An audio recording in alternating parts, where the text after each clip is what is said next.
If you still feel completely at ease in this world, maybe you haven't woken up yet. Maybe you're just too comfortable to question anything. That sentence stings because it touches on something most people avoid. Comfort and truth rarely sit in the same room. Carl Jung spent his life investigating what happens when someone decides to step out of that protected zone and starts becoming who they truly are. Jiddu Krishnamurti was even more direct. He called an entire society sick and called being perfectly adapted to it suspicious. This video doesn't promise easy relief or some ready-made formula for making that weight go away. What it promises is a deeper understanding of why waking up hurts, why it pushes the people around you further away, and how to get through this phase without losing yourself along the way. There's a technical name for this process, and Jung used it often in his writing. He called it individuation. It's not a pretty term. It's almost bureaucratic, but it describes something deeply intimate. The moment a person stops living according to the expectations that got stuck to them since childhood, and slowly starts becoming who they already were underneath all of that. In The Ego and the Unconscious, Jung describes this path as psychological, not spiritual in the religious sense, but as an internal process of reorganizing one's own identity. He wasn't talking about instant enlightenment or some mystical revelation dropping out of the sky on some random afternoon. He was talking about slow, almost handcrafted work, recognizing, layer by layer, everything a person learned to call me without ever really choosing it. And it's exactly this process that produces the discomfort at the start. Nobody goes through individuation without feeling the ground shake. This doesn't happen in a temple, on some spiritual retreat in an isolated place surrounded by silence. It happens in the checkout line, cart half full, credit card close to its limit. It happens in stopped traffic, red lights flickering on the windshield, body exhausted after 9 straight hours in a chair. It happens with your phone screen lighting up your face at 11 at night, thumb scrolling through a feed that promises distraction and delivers emptiness. Individuation doesn't ask for a beautiful backdrop. It chooses the most mundane moments precisely because that's where autopilot lives strongest, in the dull repetition of an ordinary day. Think about the last time you pretended to agree with something just to avoid friction. The meeting you sat through in silence, watching the clock, swallowing an opinion that didn't fit the room. The family dinner where you traded your real answer for a generic one, just to keep the peace after dessert. The work group chat where you react with a laugh you didn't actually feel, just so you don't come across as the difficult one this time. Jung had a name for this entire layer, the persona. The social mask built piece by piece, adjusted to fit jobs, families, groups of friends that demand certain behavior in exchange for accepting you back every single day. The persona isn't exactly a lie. It's more like clothing that fits so well, so snug against the skin, that you forget you're even wearing it. Waking up, in that sense, starts with a simple and unsettling gesture, noticing that the clothing exists. Noticing that underneath it, there's something else. Something you probably haven't seen in years. And this is where the pain starts to show up, because most of the relationships you have today depend on that mask to function properly. People didn't connect with who you are underneath. They connected with the adjusted character, the one who smiles at the right moment, agrees when it's easier to agree, avoids the topic that creates discomfort in the middle of Sunday lunch. When that mask cracks, even just a little, something in your relationships cracks along with it. And here's the worst part. A lot of the time, no one around you understands why you've changed. All they notice is that you got different, more distant, quieter, without being able to name exactly what happened. It shows up in small details, almost invisible to anyone on the outside. The family group chat you used to answer right away now takes hours to even open. The same old barbecue invite that used to feel exciting now feels heavier than exciting. The urge to leave any social gathering earlier than usual, not out of dislike, but out of an exhaustion that's hard to explain out loud without sounding strange. None of this is coldness. It's your body and mind gradually refusing to spend energy on interactions that no longer feed anything real. Krishnamurti took it to an even more uncomfortable place. In works like Freedom from the Known, he questions an idea almost no one dares to question, that being well-adjusted to society is a sign of mental health. On his view, it isn't.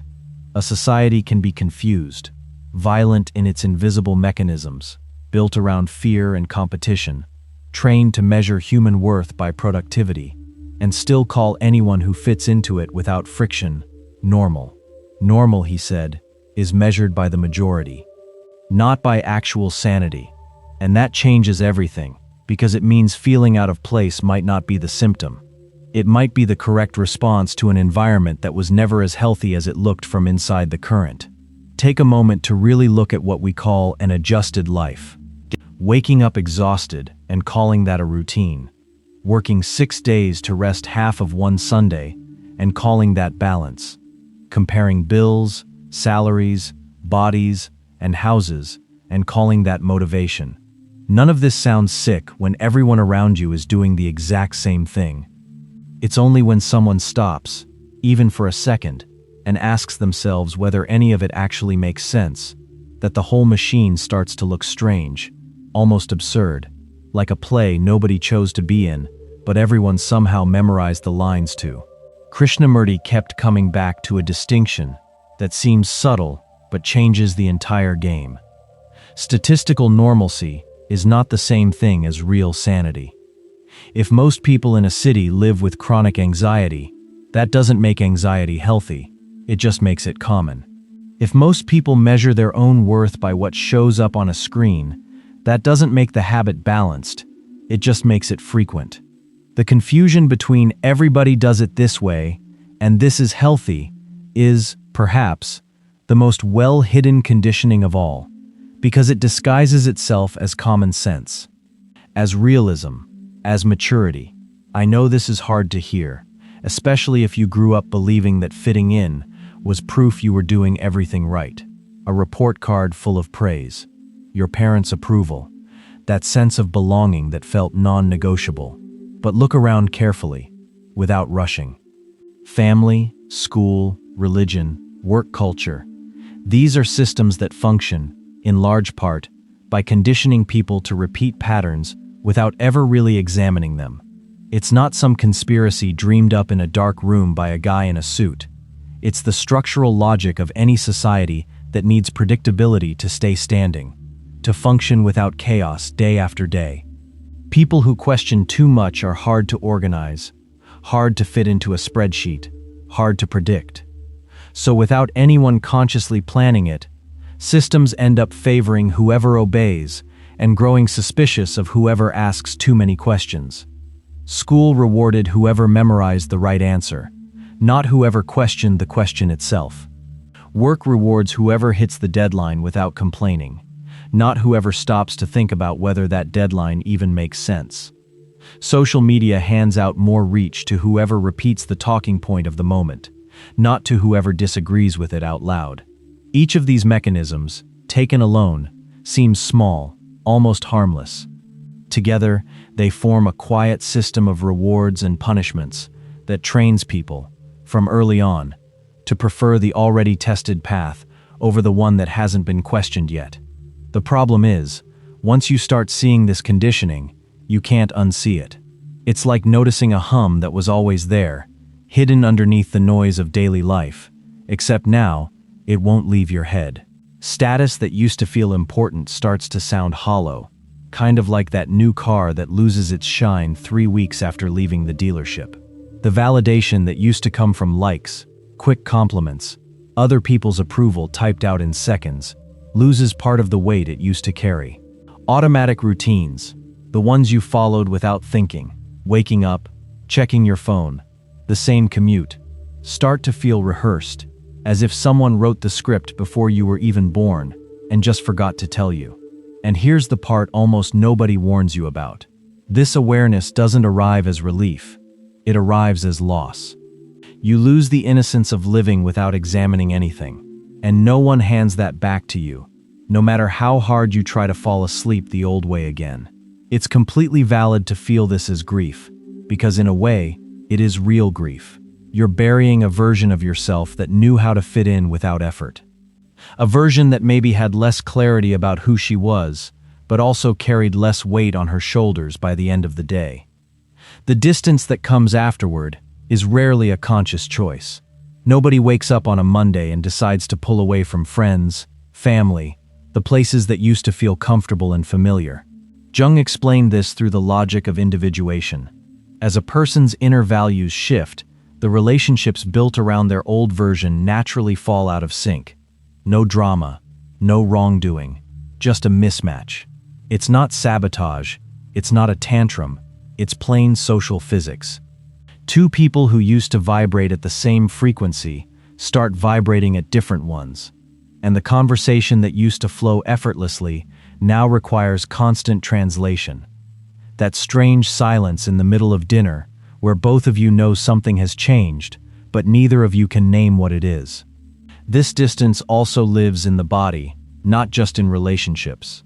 It shows up as new insomnia, thoughts spinning at 2 a.m. for no apparent reason.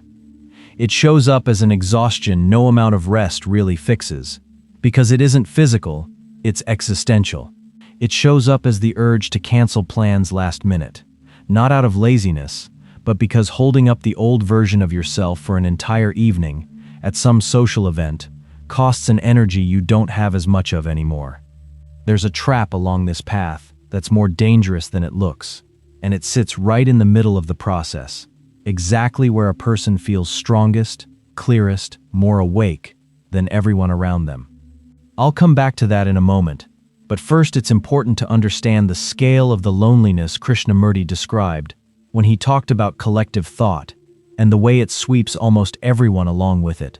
He compared mass thinking to a wide, continuous river, almost invisible in how constant it is. Everyone inside the current moves together, in the same direction, without noticing they're being carried along, because the feeling of swimming with the majority feels like safety, feels like the right way to be alive.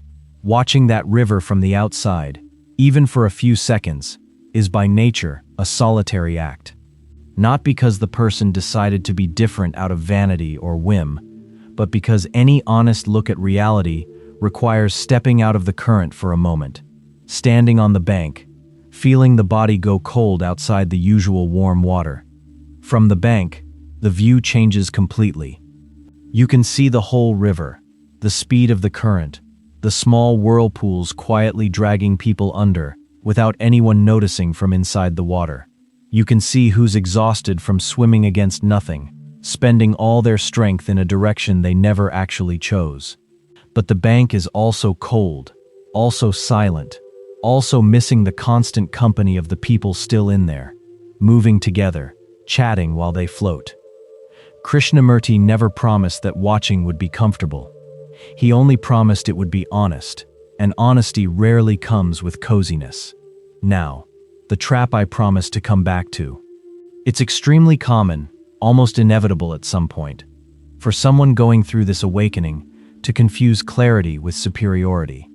The person starts seeing patterns others still can't see, notices mechanisms that used to be invisible, and something inside them starts whispering that this makes them better, more evolved, above the average person who's still asleep. Both Krishnamurti and Jung treated this drift as a serious mistake, almost a regression disguised as progress. For both of them, feeling superior for having woken up is just another form of conditioning, only wearing a fancier outfit, one that's harder to recognize in the mirror.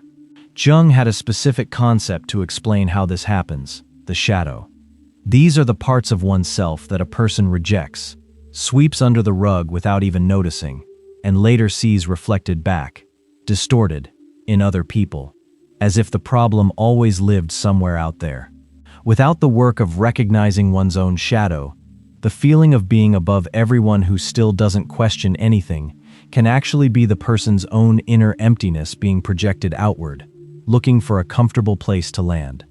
That's not real awakening. It's discomfort, dressed up as superiority, a sophisticated way of staying asleep, just with a nicer vocabulary now. Notice how this shows up in practice.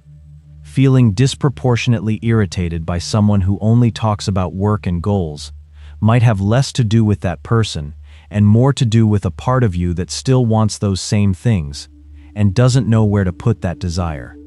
Looking down on someone who still watches TV without questioning anything might be hiding, deep down, the fear that you're still stuck on some screen yourself, just a fancier one, full of philosophical quotes.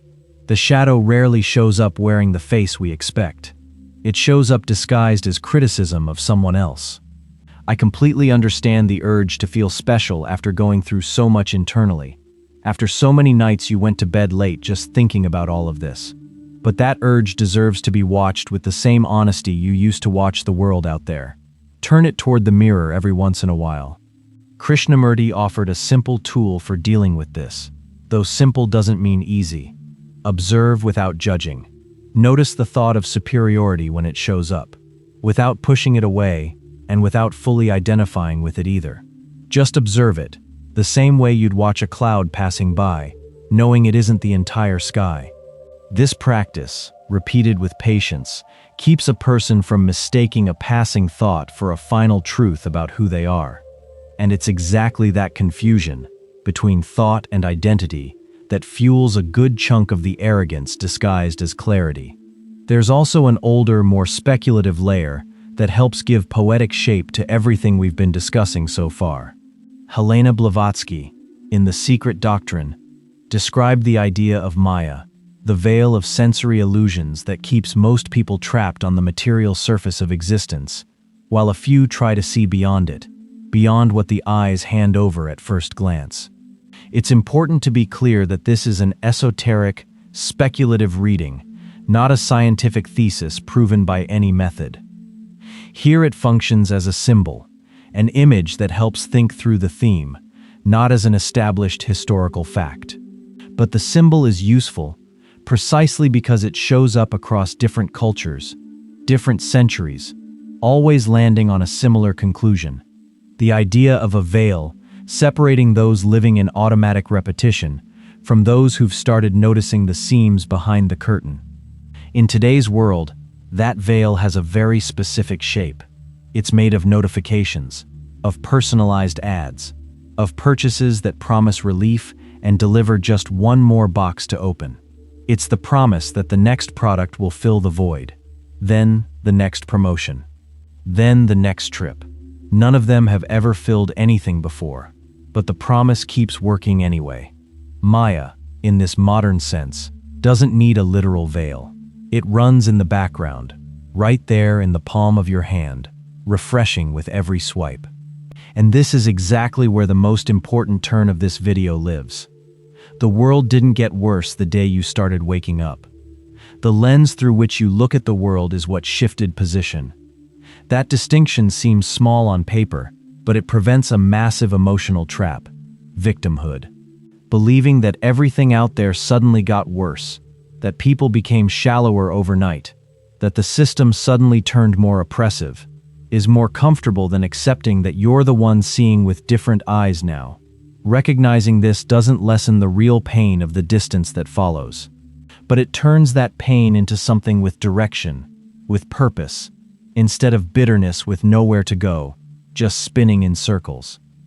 I'm not saying this to leave you anxious, but to fully wake you up to a common trap, thinking that waking up means abandoning the world completely, locking the door, and never coming back out. Jung never argued for that, not anywhere in his work. To him, individuation isn't escape, it's pure and simple integration. The goal isn't to isolate yourself in some kind of inner cave and cut off all contact with anyone who hasn't questioned a single thing in their own life.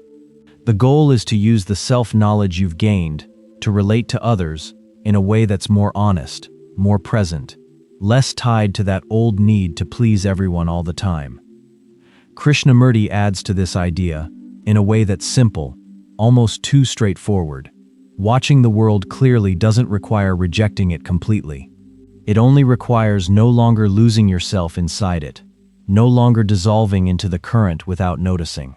You can still cross the street, catch the packed subway at the end of the workday, sit through Sunday dinner with the whole family, without dissolving back into the autopilot that used to run every single move.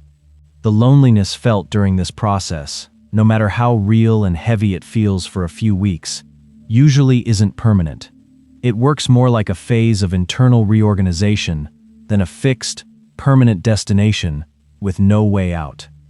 When your values change, old relationships either readjust or naturally drift apart, but that, over time, opens up space to find other people who also broke from their own mask at some point in their lives. They exist, even if it seems like the opposite right now. They're out there, often just as quiet as you were at the start of this process, also trying to figure out why the world stopped making sense the old, automatic way. That meeting rarely happens the dramatic way your imagination promises. It doesn't usually come with a passionate speech or a collective epiphany. It tends to show up quieter, a conversation that, out of nowhere, digs deeper than polite small talk. A sincere comment under some random video, written by someone also trying to understand their own shadow. A comfortable silence with someone who doesn't need an explanation to accept that you're different now. It's little, compared to the noise from before, but it's real, and real, after so much time on autopilot, tends to weigh more than anything performed. If you've made it this far, you've probably already recognized pieces of yourself in every part of this video, some sentence that hit harder than the rest. That's not a coincidence, and it's not a weakness on your part. It's the process working exactly the way Jung and Krishnamurti described it, in different works, different decades, but pointing to the same place. First the discomfort, then the awareness, then the inevitable distance, and only then, with time and patience, the integration of a life that's more honest with itself. If you're enjoying this content, check the first comment for our exclusive ebook, Alchemy and Archetypes. It goes deeper into exactly this journey, between the shadow, the persona, and meeting who you really are, underneath everything you learned to fake. The ultimate goal of this whole path isn't to step away from the world forever. It's to stop needing its approval just to breathe properly. That difference, subtle on paper but massive in practice, is what separates isolation from real freedom. Someone who truly wakes up doesn't build higher walls around themselves. They slowly learn to stand on their own, without needing everyone around them to agree with how they're standing. They learn to disagree without needing to convince anyone else of their point of view. In practice, this usually shows up in small, almost quiet gestures. Going back to family dinner, but without needing to correct every opinion you disagree with. Staying at the same job, but without confusing the title with your identity. Keeping your old friends around, even the ones who will never read a Jung book in their life, because the connection was never about shared philosophy. It was built on real affection over the years. Integration isn't a performance of wisdom.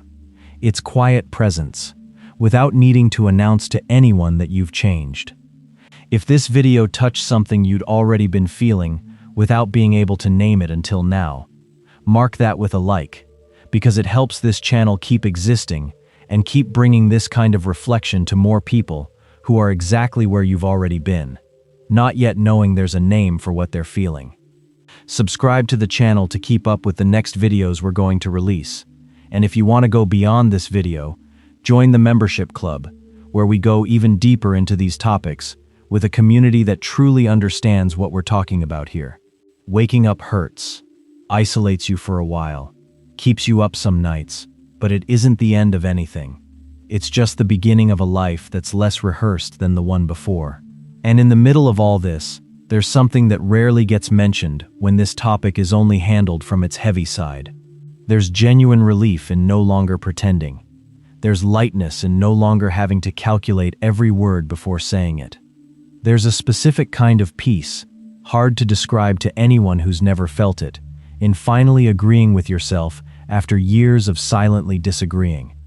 The loneliness at the start isn't the final destination of the journey. It's just the price of admission to a way of existing that's more aligned with who you always were, underneath every version you had to play until now.